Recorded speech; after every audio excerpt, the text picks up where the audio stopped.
A ver, en una crisis sanitaria está claro que cada cama de hospital es oro.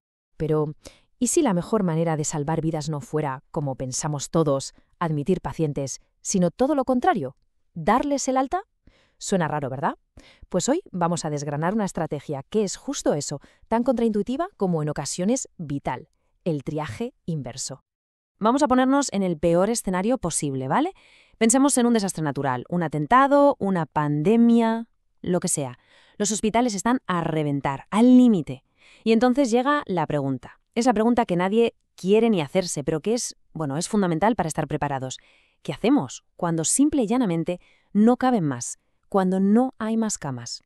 Y es que ahí está el quid de la cuestión. Los sistemas de salud, da igual lo avanzados que sean, tienen un límite. Sus recursos son finitos. Y claro, durante una crisis de estas gordas, la demanda de atención médica se dispara, se vuelve una locura y supera por completo la oferta que hay. No hay para todos. Y ojo, la presión es inmensa, porque en una situación de desastre se espera que un hospital aguante, que funcione de forma autónoma sin ayuda de nadie durante 96 horas. Que se dice pronto, pero son 4 días. 4 días enteros. Es un desafío, monumental. Sobre todo cuando ves que los recursos se te van agotando por minutos. Claro, para intentar hacer frente a esto, los hospitales tienen sus protocolos, no es que improvisen. Ponen en marcha lo que llaman la capacidad de refuerzo. Es decir, contratan a más personal a toda prisa, abren alas del hospital que igual estaban cerradas, posponen todo lo que no sea urgente, lo típico. Pero en un evento realmente catastrófico es que ni con esas, ni eso es suficiente. El sistema simplemente se desborda. Y es justo ahí, en ese punto de colapso, donde aparece una solución. Bueno, una solución radical. Es casi como darle la vuelta por completo a cómo pensamos. Una idea que de hecho viene de la lógica militar. La idea es muy simple, pero a la vez es impactante. Pensar al revés para poder salvar más vidas.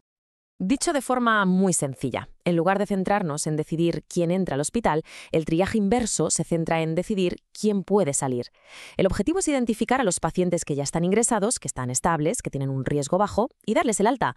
¿Para qué? Pues para liberar su cama y dársela a alguien que llega en estado crítico y que la necesita para, literalmente, sobrevivir.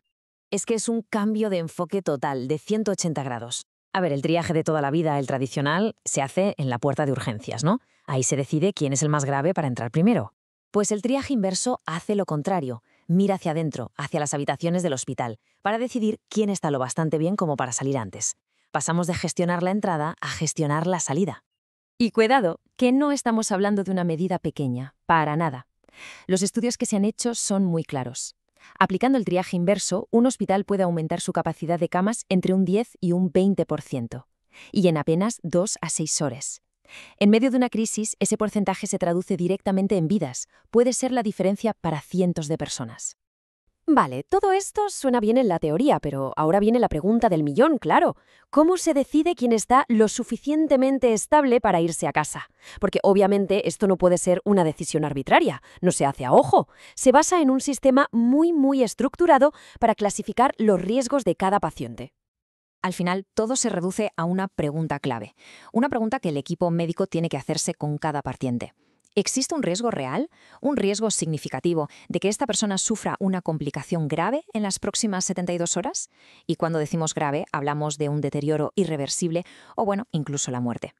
Si la respuesta es que no, que ese riesgo es bajo, entonces ese paciente pasa a ser un candidato para el alta.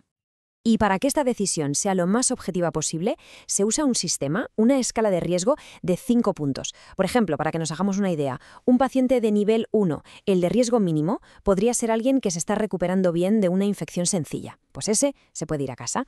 En el otro extremo total, un paciente de nivel 5, que está en la UCI, ese es intocable, por supuesto. Y luego, para los niveles que están en medio, pues se miran otras opciones, como a lo mejor trasladarlo a un centro más pequeño o de cuidados intermedios. Pero, a ver, seamos claros, esta estrategia no está libre de riesgos, ni mucho menos. Dar de alta a un paciente antes de tiempo nunca es la situación ideal, y es súper importante entender que puede haber complicaciones. No es una solución perfecta.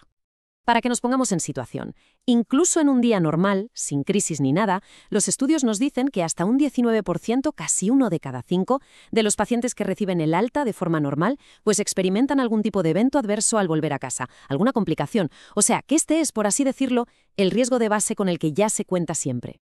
Por eso, el punto absolutamente crucial aquí es que el sistema tiene que tener una red de seguridad. A los pacientes que se van a casa con este método se les tiene que decir de forma muy clara: oye, si los síntomas empeoran o si simplemente no mejoras como te hemos dicho que ibas a mejorar, tienes que volver. Es una válvula de escape, indispensable.